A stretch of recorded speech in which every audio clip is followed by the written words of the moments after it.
One of my favorite core movements is the flutter kick. The reason I probably became attracted to the flutter kick is the flutter kick is actually the kick used in freestyle and backstroke when it comes to swimming. And I started really implementing it with the kids that I coach. And so in order to get them to do something, you better get the wording right so they could see the benefits of it. Flutter kick, swimming, they're more likely to do it. So anyways, I want to take you through a series of progression and ultimately show you the main reason why I like the flutter kick, because through the progression it could be really challenging. So the most basic way to start the flutter kick is actually on your stomach. So what I like to do is I like to put my arms out at my side and just flutter kick my legs up and down. Very small movements, almost like I'm scraping my toes, because that's what I encourage athletes to do. Beginners who tend to have a split kick when they're swimming freestyle. So I'll have them do this on the ground so they understand what it's like to be touching their toes. You can add various movements like arm movements, or you can just do the flutter kick. When you're on your stomach, you're primarily targeting your back. And again, the flutter kick really is a whole core workout from your shoulders to your hips. The next phase up would be flutter kick on your back, where your hips are underneath your body, your head's to the ground, your hands are underneath your hips. And again, you're keeping those small kicks, but now you're on your stomach, and you're gonna feel a little bit more in the hip flexor area, which is not necessarily a bad thing when it comes to freestyle swimming, because you do want to activate and engage your hip flexors when you're doing the swimming kick. So right now you're primarily feeling it in your hip flexors and the lower abdominal region. Now to advance the flutter kick, you can sit up as you saw me doing when I started this video.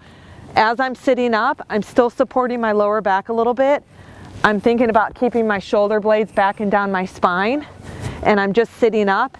And to even advance it even more, you can do a streamline, and I'm going to lean back a little bit because now I don't have my arms supporting my lower back as I'm in the streamline position.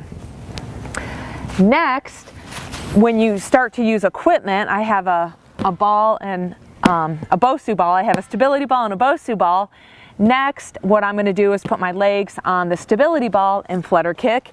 That just adds more difficulty, and it just enhances the movement for me and where I'm at with my fitness level.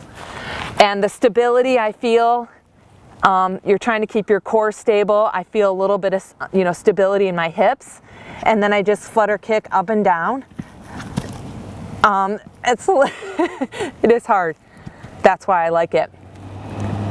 So the more that you're on your toes, the harder it is. Here we go. Up and down, up and down, up and down, up and down, up and down. So when you're in that plank position with your feet on the ball, you're not just feeling it in your lower abdominals. Now you're really getting the entire core, where you're feeling it in your shoulders and all the way down to your hips, front and back. So it's a really good movement, but as you can see, I was even struggling with it. So it's something that you want to follow a little bit of progression. Now the final progression of the flutter kick I actually use with the Bosu ball, and I put the dome side down. And an athlete actually shared this with me a couple of years ago. I think it was like an Instagram.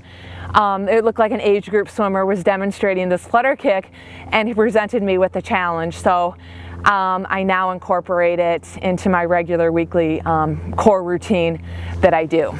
So I'm going to go in that plank position with my feet on the ball, and now I'm going to hold on to these handles.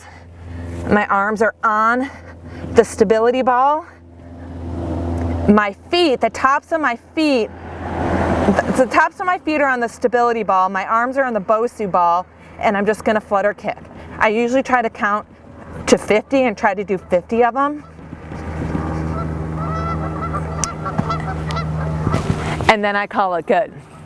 So hopefully you'll be able to advance in your flutter kick. If you're having any lower back issues, shoulder issues, again, follow that modification, modify when necessary, and make sure you're training within your current fitness level and your ability, And I'd love to hear if you have any questions or comments below. Please make it a great day.